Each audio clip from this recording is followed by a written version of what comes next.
Hello everybody, Vlder here, and I've seen that it's been announced for sort of Convallaria that the next units coming up on the Destiny banner will be Momo and NonoWill.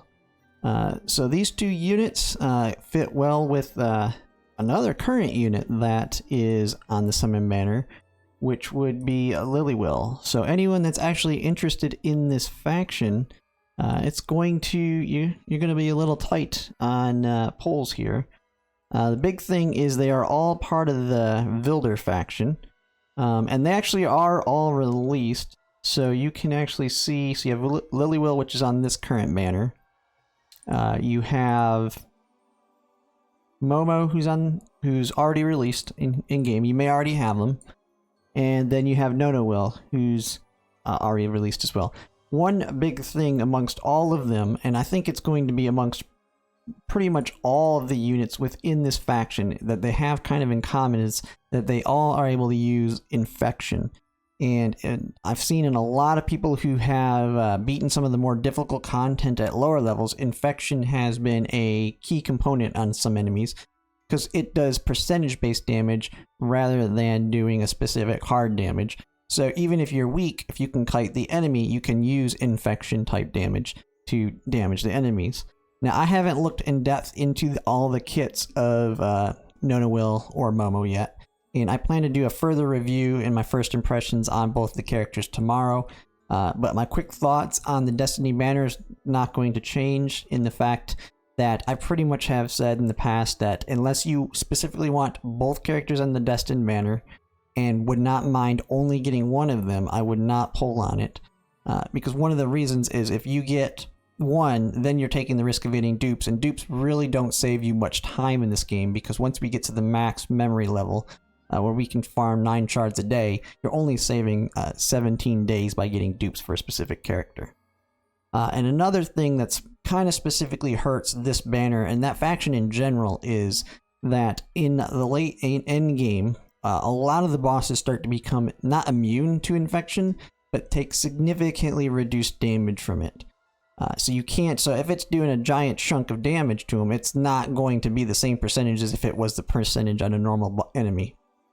But they do have other things in their kit that can work with different team components, which I'll go more in depth with tomorrow when I take a review and look into their kits, as well as look at some future units that'll be coming out that also may pair with them.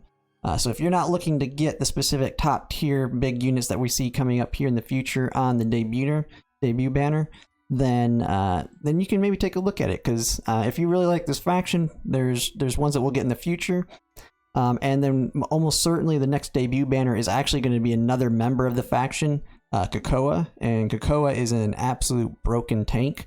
And once it's announced that the banner is officially coming for the next debut banner, I'll also go over her kit and a breakdown of how she works with other teams. And the big thing with her is she pretty much works on any team in the game.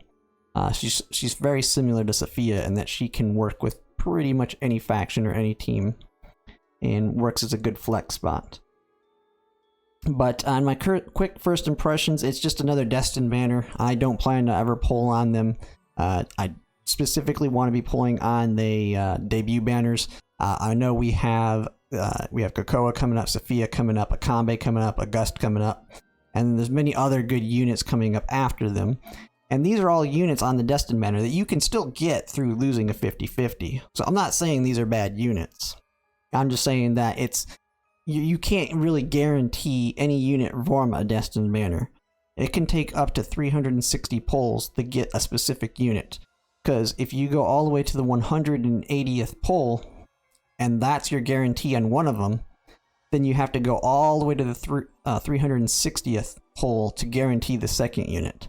While that is extremely unlikely, it is a possibility, and it's just not worth the pulls unless you're a hard whale to actually invest that much into it. About the only unit I could think of in the Destin banner that you would want to go for would be Inanna, but even then I think it would be too much risk of not getting her and wasting a bunch of pulls on whoever the other unit on her banner is.